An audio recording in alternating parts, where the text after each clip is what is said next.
아, 한번 좀 다시 나눌 필요가 있을 것 같습니다. 12장 1절에서부터 6절입니다. 의로운 쪽은 주님이십니다. 야훼여. 내가 주님과 다투어 보더라도요. 그렇지만 주님께 여러모로 따지고 싶습니다. 왜 악인들의 길은 잘 열립니까? 왜 배신을 일삼는 사람들은 다 편히 지냅니까? 주님이 심어주셨고 그들이 뿌리까지 내렸습니다. 자라나 열매까지 맺었습니다. 그들이 입으로는 주님을 가까이 하지만 마음으로는 멀리합니다.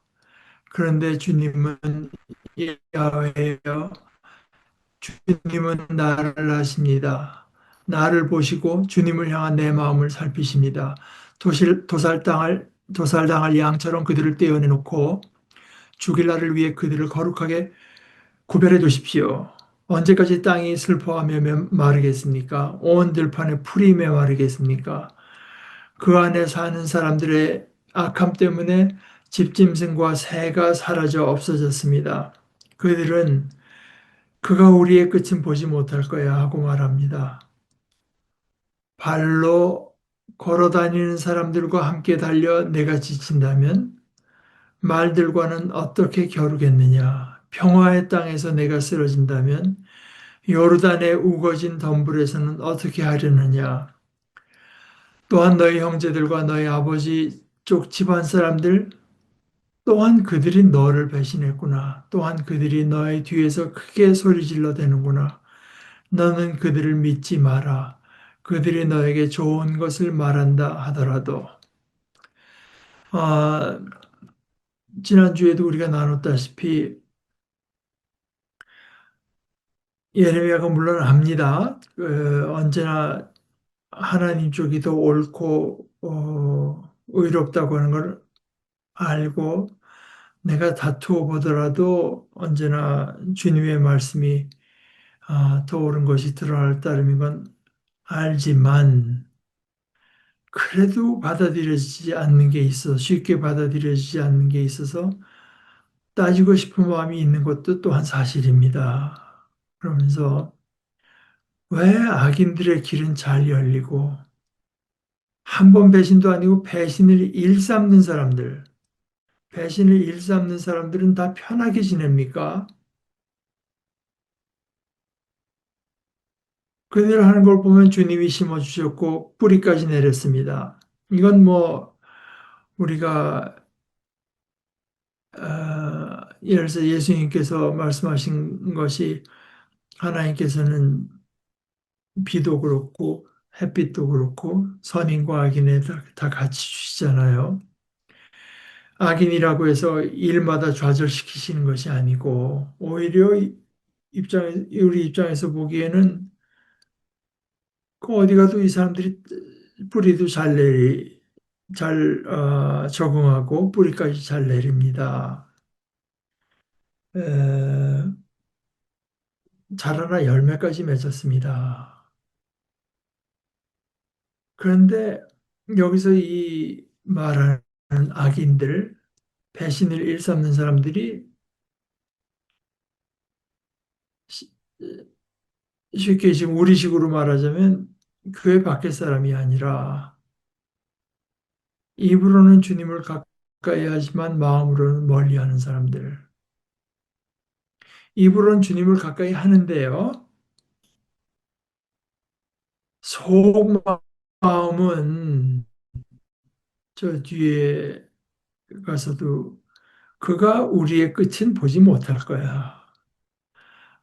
하나님을 막 가까이 하는데 하나님께서 철저하게 우리를 심판하신다고 하는 것은 사실 부인하고 마음으로는 마음으로 멀리한다는 게 이제 그런 거죠. 마음으로 멀리한다고 하는 것이 에, 우리의 모든 것을 살피시고 하나님의 어떤 그 의로움의 기준에 따라서 아, 우리를 심판하신 분이라고 하는 것은 이제 부인하는 거죠. 뭐 사실 저만 하더라도 저한테 그렇게 노골적으로 말하는 사람은 없었지만, 소위 그 친구들 가운데도 목사들 얘기하다가 난 그 사람들이 정말 자기들이 말하는 하나님을 믿고는 있는 거지. 난 그게 굉장히 궁금하다고. 믿는데 그 삶이 안 받쳐주는 건지, 보면 사실 자기들도 믿지도 않는 걸 갖고 자꾸 이제 믿는 것처럼 말을 하는 것으로 보인다. 이제 그런 식의 입장인데, 뭐, 그런 얘기도 이제 제가 어, 적지 않게 들어봤습니다. 또 지금도 듣고 있고요. 그래서 입으로는 주님을 누구보다도 가까이 하지만 마음으로는 멀리합니다. 그러면서 그런데 그 다른 사람의 얘기는 이제 거기까지 하고 거기서 끝나는 게 아니라 주님은 나를 아십니다. 나를 보시고 주님을 향한 내 마음을 살피십니다. 그런 고백을 한 뒤에 왜 이 얘기를 이제 거기다가 넣었는지 모르겠어요. 그러나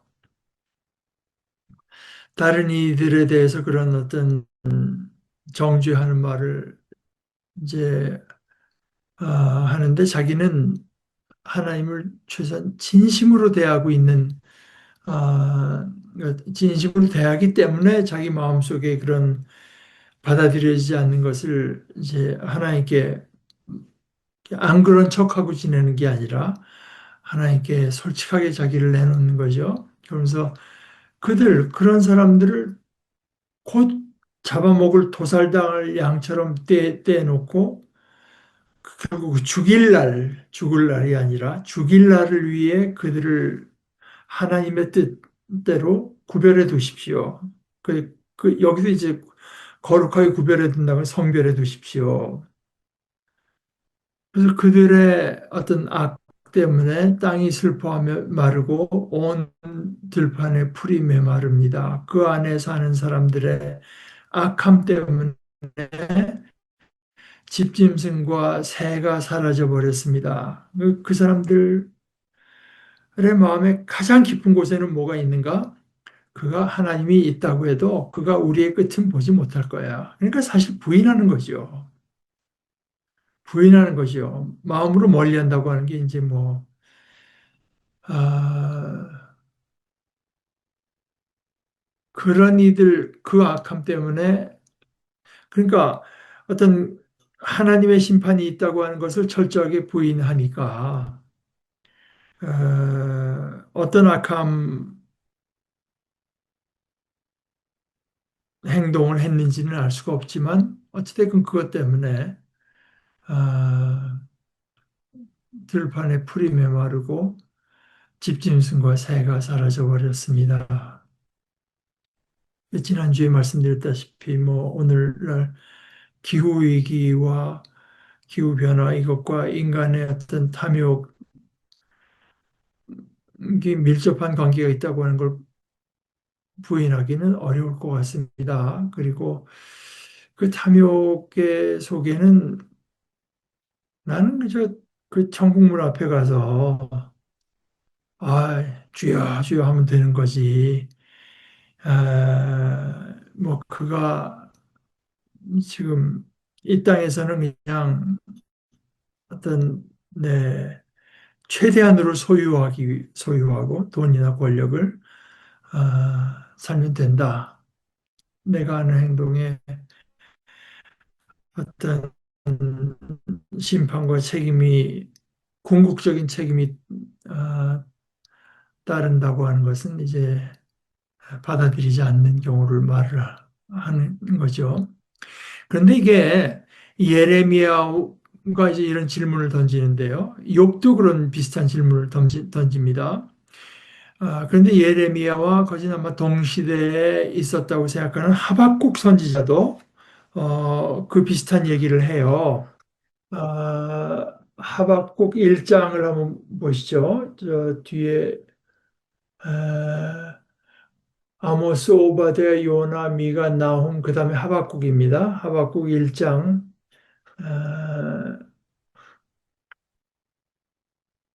12절서부터 제가 그, 세번역 성경으로 한번 읽어볼게요. 하박국이 이제 하나님께 호소합니다. 주님께서는 옛날부터 계시지 않으셨습니까? 나의 하나님, 나의 거룩하신 주님, 우리는 죽지 않을 것입니다. 주님께서는 우리를 심판하시려고 그를 일으키셨습니다. 반석이신 주님께서는 우리를 벌하시려고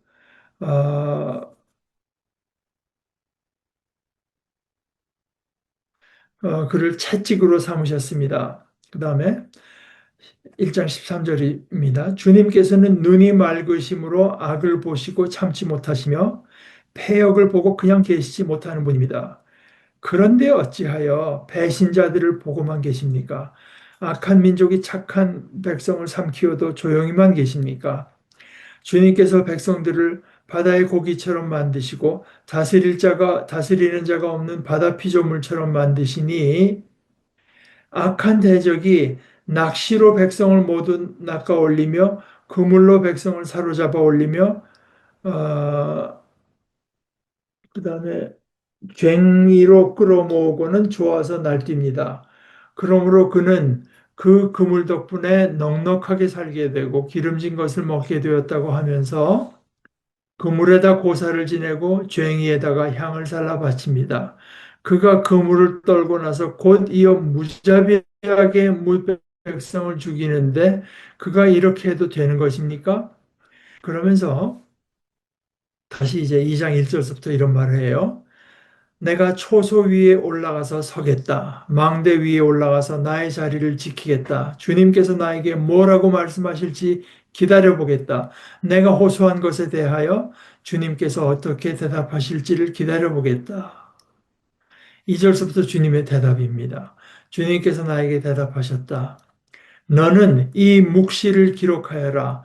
판에 똑똑히 새겨서 누구든지 달려가면서도 읽을 수 있게 하여라.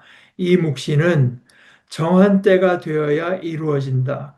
끝이 곧 온다는 것을 말하고 있다. 이것은 공연한 말이 아니니 비록 더디디라도 그 때를 기다려라. 반드시 오고야 만다. 늦어지지 않을 것이다. 마음이 한껏 부푼 교만한 자를 보아라. 그는 정직하지 못하다. 그러나 의인은 믿음으로 산다. 바로 이제 여기가 로마서에서 이제 바울 사도가 인용을 했고 또 루터가 종교개혁 때 이제 오직 의인은 믿음으로 산다. 아, 뭐 인용을 하면서 유명해진 귀절이기는 한데 그 여기서 말하는 믿음이라고 하는 건 뭐냐? 이런 예레미야처럼 항의하는 하박국 선지자에게 하나님께서 반드시 내가 이렇게 말하는 것들은 이루어진다는 말씀을 하시면서 이걸 크게 새겨서 달려가면서라도 읽을 수 있을 정도로 크게 새겨라. 그러면서 이제 3절이 이 묵시는 정한 때가 되어야 이루어진다. 정한 때가 있다. 정한 때가 있다. 끝이 곧 온다는 것을 말하고 있다. 이것은 공연한 말이 아니니 비록 더디디라도 더딜 더디더라도 그 때를 기다려라. 반드시 오고야 만다. 늦어지지 않을 것이다. 늦어지지도 않는다. 정한 때가 있다. 그때 반드시 이루어진다. 이것이 이제 하박국 선지자에게 주신 하나님의 말씀이고 같은 질문을 던지는 예레미야에게는 하나님께서 이제 우선 주신 말씀은 이겁니다. 5절 발로 걸어 다니는 사람하고 함께 달려서 내가 지친다면 말과는 어떻게 겨루겠느냐? 너는 훨씬 더 내가 받은 인생이라고 하는 거는 훨씬 더 의미심장한 것이다. 인생이라고 하는 거는 내가 너에게 준 그 한 번 사는 그 삶이라고 하는 것은 그 김교신 선생의 말들 천만고 억만고에 한 번 받는 삶인데 어, 지금 그 정도를 견디는 정도로 갖고도 그 인생이 얼마나 귀한 것인지가 다 드러나기에는 택도 없이 그런 작은 문제. 네 인생은 훨씬 더 큰 것을 태클하도록 훨씬 더 큰 것을 다루고 훨씬 더 큰 것과 싸우고 훨씬 더 큰 것을 꿈꾸고 훨씬 더 큰 것을 explore 추구하도록 이제 부여된 것이다. 그 말씀을 하시는 거죠.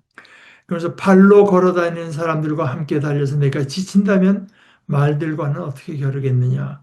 평화의 땅에서 내가 쓰러진다면 요르단의 우거진 그러니까 평화의 땅이 평평한 땅입니다. 사실 네가 지금 힘들어 하는데 그 정도는 평평한 땅 정도라고 할 수 있어. 그 옆에 이제 더 힘든 그 우거진 덤불 속에서는 네가 이제 그것도 밟아야 되고 그것도 이제 뚫고 나가야 될 텐데 거기서는 어떻게 하려느냐 벌써 이제 거기서 지쳐 쓰러질 정도가 된다면 배신자 하는데 너의 형제 너의 아버지 쪽 집안 사람들 그들이 너를 배신하기도 한다. 그들이 너의 뒤에서 크게 소리질러 퍼블릭하게 공공연하게 배신한다.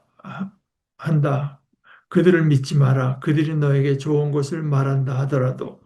그러니까 네가 비록 너희 동족이라고는 하지만 너희 가족같이 가깝지는 않은 사람들에게서 어떤 정의가 이루어지지 않는 것을 보고 그렇게 마음 상하고 이제 나에게 들고 나와서 따질 정도로 그것을 받아들이지 못하겠다면 훨씬 더 큰 어려움, 어떤 난제가 너희 앞에 닥칠 텐데 너 어떡할래? 이제 이것이 하나님의 대답입니다. 그런데 사실 이제 하박국은 정한 때가 있다고 했는데 예레미야에게도 그 말씀은 안 하신 건 아니에요. 우리가 지금 12장 읽었지 않습니까? 그런데 바로 그 앞에 11장 끝에 이제 그런 말씀을 하셨어요. 11장 끝에도 보라, 내가 그들에게 벌을 내리겠다. 젊은이들은 칼에 맞아 죽을 것이고 그들의 아들들과 딸들은 굶주림으로 죽을 것이다. 그들 가운데 남은 사람은 없을 것이다. 내가 아나도 사람들에게 재난이 닥치게 할 것이기 때문이다. 그들을 벌하는 날에. 이제 아나돗은 예레미야의 고향 사람들 아닙니까? 그 사람들이 예레미야를 처단해 버리자. 그 이름까지 기억되지 못하게 하자. 그러니까 현재뿐 아니라 미래까지 이제 그 철저하게 제거하자고 할 때 하나님의 이제 응답은 그렇게 하나님의 말씀을 전하지 못하게 하기 위해서 그들이 그렇게 반역했을 때 그것이 너에게 그런 태도로 나타났을 때 그들의 현재에도 어떤 재난이 닥치고 그들의 미래 아들들과 딸들은 굶주림으로 죽을 것이다. 이제 이런 말씀을 하셨죠. 근데 그들을 벌하는 날에 이렇게 얘기를 하셨습니다. 아, 그것은 하박국에게 주신 말씀, 이 묵시는 이것은 정한 때가 있다. 정한 때가 되어야 이루어진다. 비록 더디더라도 그때를 기다려라. 이게 공연한 빈말이 아니니 반드시 오고야만 한다. 그리고 늦어지지도 않을 것이다. 이제 그런 말씀과 일맥상통하는 이야기인데 다만 이제 예레미야에게 주신 말씀은 훨씬 더 퍼스널하죠. 저는 여기서 이제 어, 이저 누구죠? 그 김군주 교수도 이제 한번 짧게 인용하는 몇 년 전, 2, 3년, 3년 됐나, 2년, 돌아가신 유진 피터슨 목사님이 이제 여기 대해서 그 아주 오늘 우리의 입장에서 본인이 이제 이걸 어떻게 받아들이는가 하는 이제 묵상을 남겼는데 그 여러분 이게 이제 전체로 예레미야에 대한 묵상이고 책이라서 그리고 내용이 상당히 저는 좋게 보고 있습니다. 주와 함께 달려가리이다. 책 이름이 그래요. 주와 함께 달려가리이다. 그리고 이제 거기 1장이 이제 어떻게 말과 달리기를 하겠느냐. 바로 이 부분을 가지고 이제 유진 피터슨 목사님이 묵상을 한 것인데 제가 지금 띄엄띄엄 좀 읽으면서 그분의 이게 생각한 거를 한번 좀 어, 여러분과 나눌까 합니다. 맨 처음에 이렇게 시작합니다.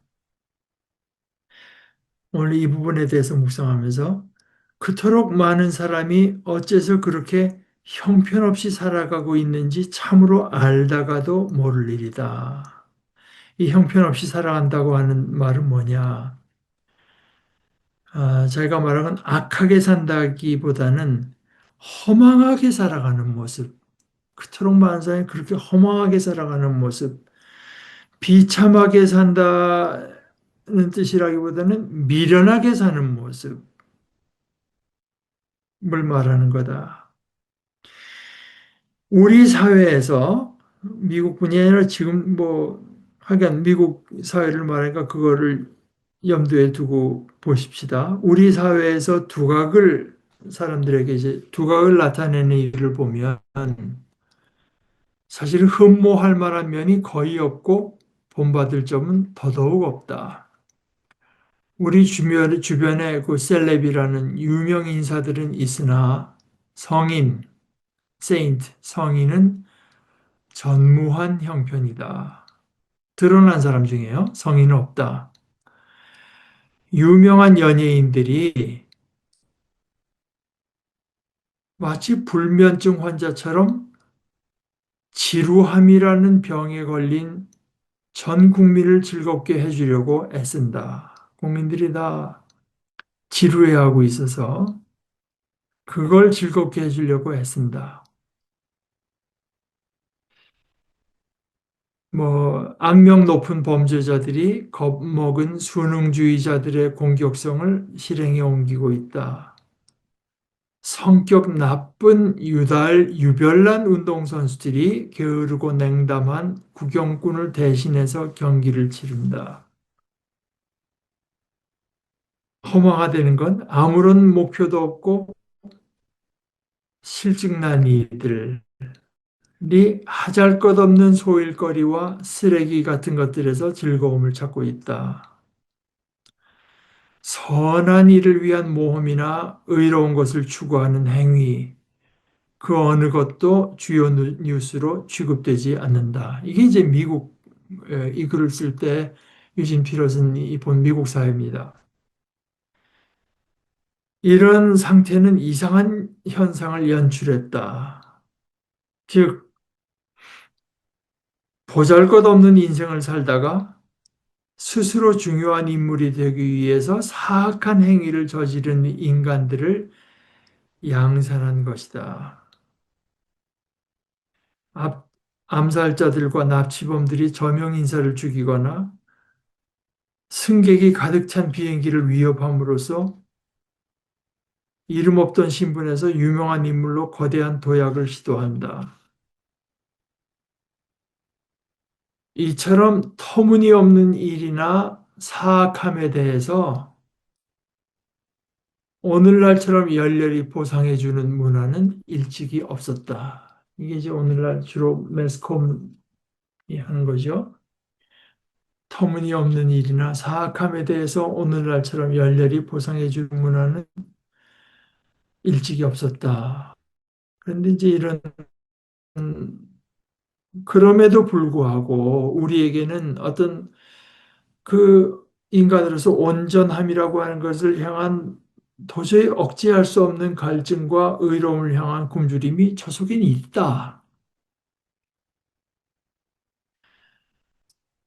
진정한 남성, 진정한 여성이 된다는 것은 무슨 뜻인가? 성숙하고 진실한 사람은 일상생활을 떻게 사는가? 어떤 모습으로 영위하는가?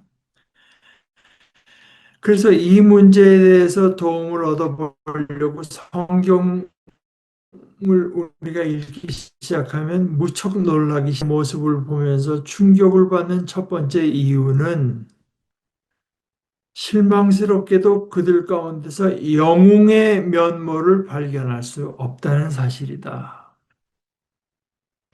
우리가 성경을 읽어가다 보면은 이거 왜 썼는지 저작 동기가 의심스러워지기 시작한다. 믿음의 삶의 대명사로 일컬어지는 위대하고도 중요한 인물들도 그들도 우리와 다를 바 없이 진흙으로 빚어졌다는 사실을 한결같이 보여주려는 전략, 이게 성경의 전략이다. 인간은 인간일 따릅니다. 그 전략을 눈치채게 되는 것이다. 성경을 보다 보면 성경이 하나님에 대해 얘기할 때는 아낌없이 풍부한 묘사를 하고 있지만 그 인간들에 대한 정보를 제공하는 면에서는 인색하다는 점을 발견하게 된다. 성경은 영웅을 숭배하고 싶은 우리의 욕구를 채워주기를 거부한다. 팬클럽에 가입하고자 하는 사춘기적 욕망에 영합하기를 거부한다.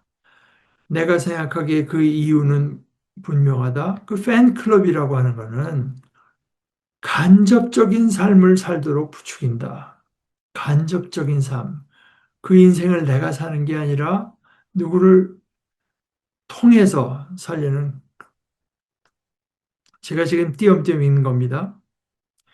우리는 자신보다 더 모험적으로 산 인생을 산 사람의 영상으로 공상세계를 가득 채울 따릅니다.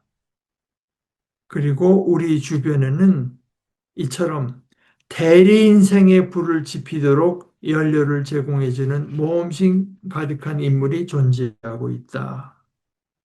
이런 전반적인 상황을 들여다보면 참으로 서글프고 가련한 면이 엿보인다. 그럼에도 이런 현상이 만연해 있는 게 현실이다.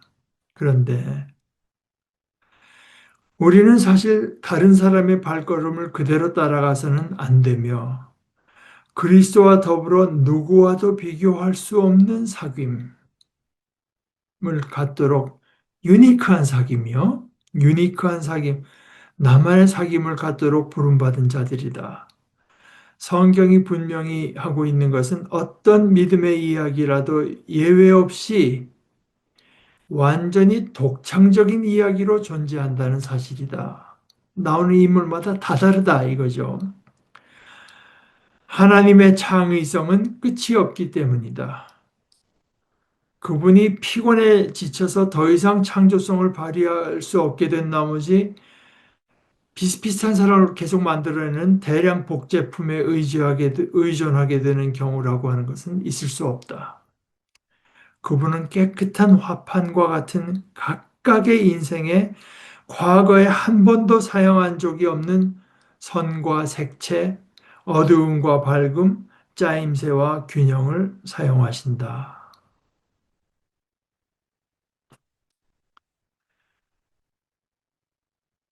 누구든지 어떤 활기 넘치는 삶, 죄로 물든 사회에서 제공하는 어떤 판에 박힌 모습과는 전혀 다른 인생을 살 수 있다. 그러면서 그런 인생은 자발성과 목적을 융합시키고 이게 참 아주 저에게는 아주 좋은 표현으로 다가왔어요. 그런 인생은 자발성과 목적을 융합시키고 생기 없는 풍경에 청록의 풍성한 의미를 불어넣는다. 그런 사람들은 우리가 성경 곳곳에서 만나게 되는 인물들은 하나님을 향해 강렬하게 살아가는 모습, 그들의 삶 구석구석이 철두철미하게 그들을 향한 하나님의 말씀 안에, 그리고 그들 가운데 일하시는 하나님의 행동 속에 포함되어 있는 모습이 너무나 뚜렷한 자들이다. 이것도 참 있는 표현이죠. 그들 가운데 일하시는 하나님의 행동 속에 포함되어 있는 모습. 바로 이런 인물들이야말로 하나님이 말씀하는 것과 행하는 것에 동참하고 있을 뿐만 아니라 그것을 의식하는 사람들이며 가장 인간적이며 가장 생명력 넘치는 이들이다. 이제 성경이 지닌 이 같은 두 가지 특징, 양면적인 특징. 예를 들어서 인간이 뭐 그 인생을 통해서 얼마나 참 사람들이 우우하고 바라볼 만한 그 성취에 대해서는 철저히 무관심한 태도와 더불어 또 강조되는 것은 어떤 탁월성, 그 유니크함, 탁월성을 향해 열정을 품도록 촉구하는 역량. 그러니까 성경이 어떤 한 인간이라고 하는 것도 보잘것없는 예수님께서 이렇게 지극히 작은 자 중에 하나, 뭐 하여간 그 인간이라도 하나님께서는 너무나 귀하게 창조하셔서 그 인간 하나하나가 다 어떤 탁월성을 향한 열정을 품도록 촉구하는 것이 성경이 말씀하는데, 그 탁월성이라고 하는 것은 뭐 우리가 이 세상의 역사에서 뭐 사회적으로 얼마나 큰 것을 성취했는가에는 성경은 철저하게 무관심하다. 이것은 이런 성경이 지닌 이 같은 양면적 특징은 특히 예레미야서를 대할 때 강력한 충격으로 다가온다. 그러니까 이제 이분은 예레미야서에서는 특별히 그 예레미야의 그 메시지보다 예레미야라는 그 인간을 통해서 이제 더 뚜렷한 메시지를 보게 된다고 하는 얘기를 해요. 한결같은 삶을 살았으나 그의 이야기 속에서 인간적인 교만이나 출세의식 또 혹은 개인적 성취를 전혀 찾아볼 수 없는 한 사람이 여기에 있다. 내가 예레미야를 보면 예레미야는 내게 충만한 삶을 살고 싶어하는 열정을 불러일으킨다. 그런데 그와 동시에 자기 자랑, 자기 만족, 자기 자아 수양을 통해서 그렇게 하려는 시도는 철저히 봉쇄한다. 어, 이분이 이제 문학 작품도 많이 읽기 때문에 그 선이라고 하는 것을 매력적인 모습으로 그려내는 건 무척 어려운데 악한을 재미있게 묘사하는 게 훨씬 쉽다. 뭐 이제 그런 얘기를 하죠. 선한 인물, 덕스러운 사람은 다소 단조로운 모습으로 등장하기 마련인데 그런데 예레미야는 아주 예외적이다. 내가 어린애 성인이 된 이래 오랫동안 그는 매력적인 인물로 다가왔다. 그의 복합적인 인물됨과 강렬한 면모가 내 주위를 줄곧 사로잡았다. 그의 성품 가운데 나를 매혹시킨 것은 선과 덕과 탁월함이다. 그러면서 이런 말을 해요. 그는 최상의 삶을 산 사람이다. 그는 폭풍처럼 몰아치는 적대감과 무서운 의심의 소용돌이를 거치며 살았기 때문에 결코 온실에서 자란 경건의 소유자가 아니었다. 예레미야에게는 점잖은 척하는 모양이나 현실에 안주하는 자세 혹은 바보같이 순진한 모습을 조금도 찾아볼 수 없다.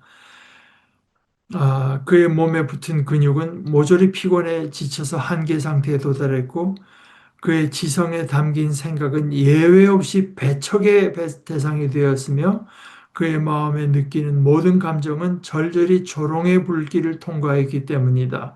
예레미야의 선한 성품은 그저 친절한 사람에게서 볼 수 있는 그런 것이 아니었고 그것은 오히려 예레미야 선한 성품은 오히려 용맹에 가까운 것이었다. 또 좀 뛰어나가면서 보자 읽어보면 우리를 개미집 수준으로 격화시켜서 그저 아무 생각 없이 끌어모으고 소비하는 일에 허둥거리도록 만드는 사회에 살고 있다. 이것도 참 재밌는 관찰입니다. 개미가 별 생각 없이 그냥 가서 힘든 거 가다가 쟁이고 뭐 먹고 하잖아요. 근데 자본주의 사회에서 사는 우리 인생의 모습이 딱 그거 아니겠느냐. 아, 따라서 이에 반격하는 행동을 취하는 것이 필수적이다. 이 사회의 어떤 그 풍조에 반격해야 되는데 그 행동을 취하는 게 필수적인데 예레미야가 바로 그런 반작용의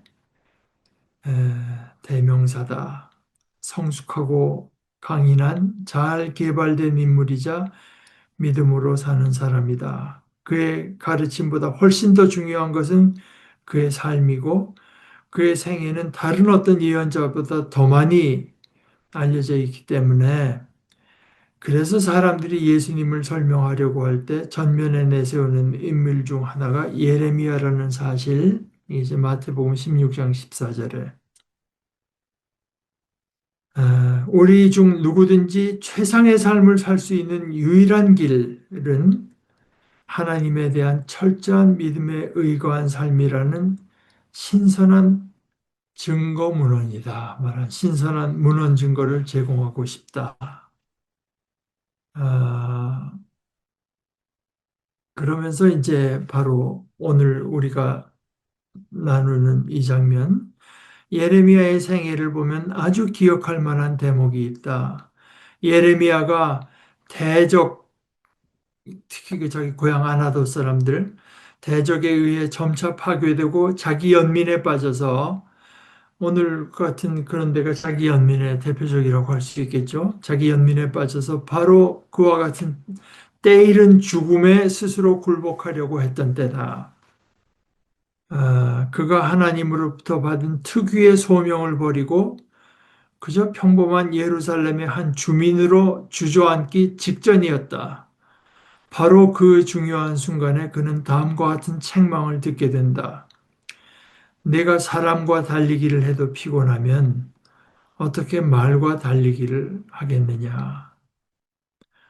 내가 조용한 땅에서만 안전하게 살 수 있다면 요단강의 창이란 물속, 사실은 물 옆에 그 덤불 속에서는 어떻게 하겠느냐. 이제 하나님의 말씀을 빌어슨 목사님이 이렇게 옮긴 건데요. 예레미야야, 그래, 인생은 고해와 같단다. 그래서 너를 방해하는 첫 파도가 몰아칠 때 아예 기권하려는 것이니, 인생에는 하루 세끼 식사와 밤에 잠자리를 구하는 것 이상의 것이 있음을 알게 되자 뒤로 물러갈 작정이냐. 수많은 사람들이 하나님의 영광을 위해서 위험을 감수하는 것보다 자기 신변의 안전에 더 관심이 많은 것을 보는 순간, 그러니까 이제 하나님의 백성들 사이에서 어떤 진실한 믿음을 볼 수 없다고 느끼는 순간, 너 집으로 뛰어갈 생각이냐?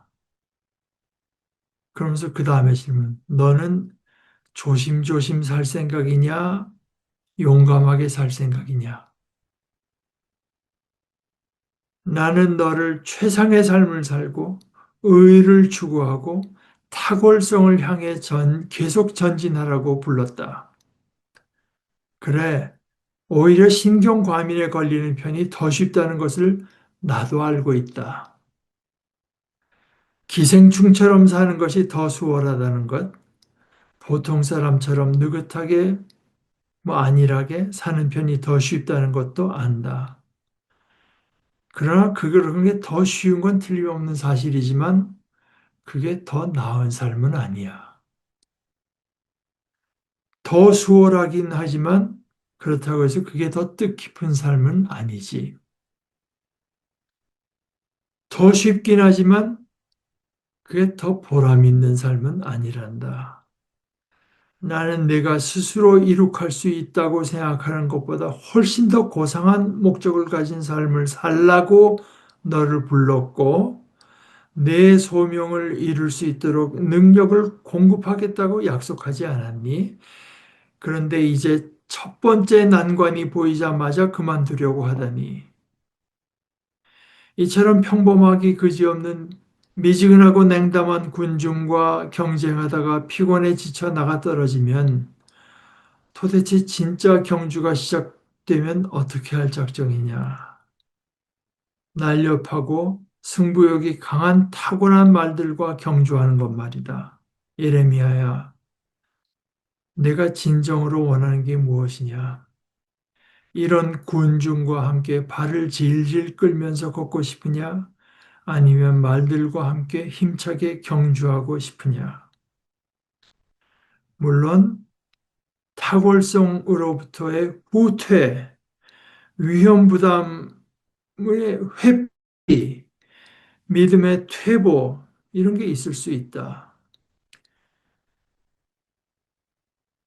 이거는 이제 여기서부터 이제 피러슨 목사의 얘기입니다. 우리가 우리 스스로를 최소한으로 정의, 예를 들어서 깃털 없는 두발 동물 정도로 우리를 최소한으로 정의해, 우리 스스로를 그렇게 정의해서 그 한도 안에서 안전하게 사는 것이 자신을 최대한으로 시편 8편의 얘기대로 하자면 하나님보다 조금 못한 존재로 자신을 최대한으로 정의하면서 모험적으로 사는 것보다 더 쉬운 법이다.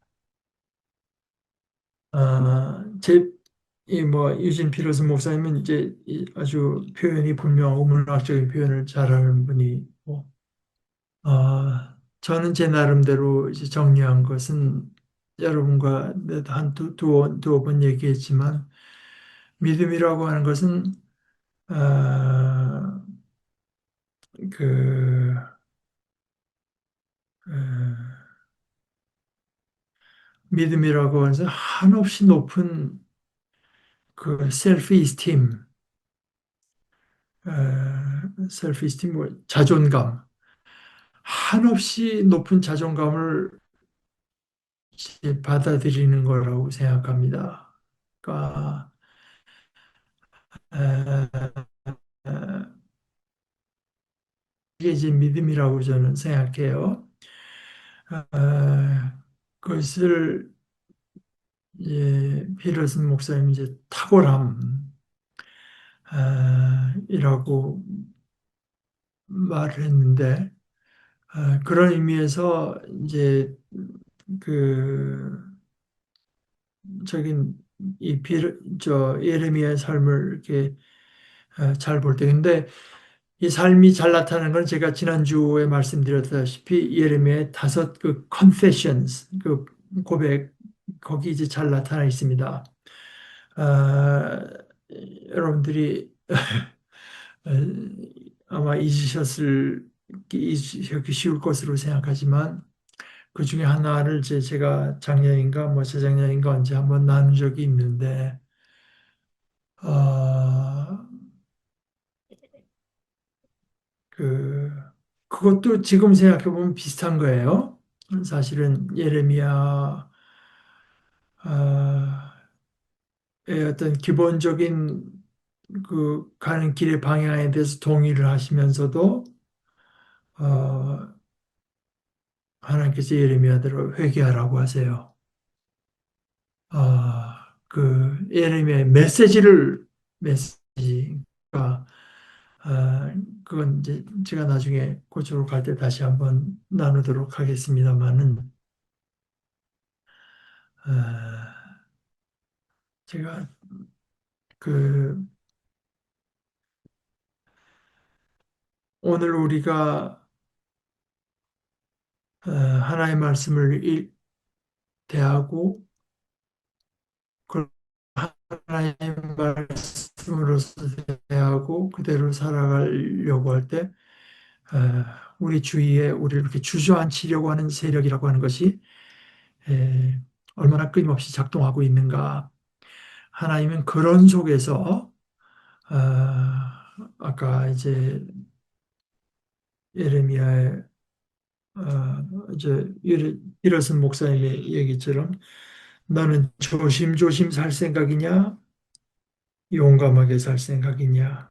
예레미야야, 내가 진정으로 원하는 게 뭐냐? 이런 군중들과 뭐 함께 그들에게 투덜대고 꼭 그들이 하는 것 같지 않더라도 그들의 수준에서 그들 뭐 투덜대고 뭐 그러면서 함께 발을 질질 끌면서 걷고 싶으냐? 아니면 말들과 함께 힘차게 경주하고 싶으냐? 하는 이제 메시지를 듣는 것은 아주 참 적절한 그 묵상이라고 저는 느껴서 여러분과 함께 나눠봤습니다. 다음 주에는 우리 그 더 넘어가서 어, 7절 더 살펴보도록 하시죠. 같이 기도하고 마치십시다. 하나님 아버지, 저희들을 불러주셔서 저희들이 감당할 수 없을 정도로 크고 영광되고 거룩한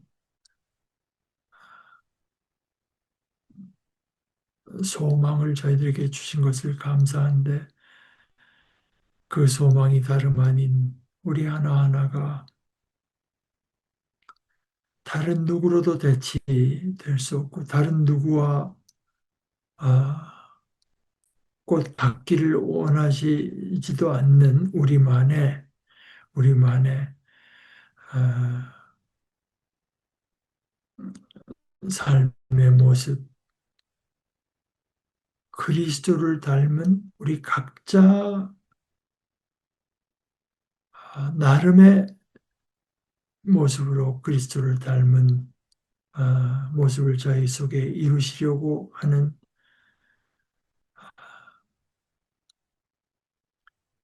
이 하나님의 뜻을 하나님의 종 예레미야의 삶을 통해서 새롭게 볼 수 있게 하신 것을 이렇게 높고 거룩하고 크고 영광된 것을 깨달을 뿐만 아니라 그것을 기쁨과 용기로 받아들일 수 있는 믿음을 저희들에게 허락하여 주시옵소서. 저희 스스로가 바로 이런 의미에서 우리 스스로를 귀하게 여기고 우리를 귀하게 여김으로써 하나님을 영화롭게 하는 아, 참 사랑스러운 하나님의 자녀들 하나하나 되도록 주님 복 주시고 주장하여 주시옵소서. 예수님의 이름으로 기도합니다. 아멘.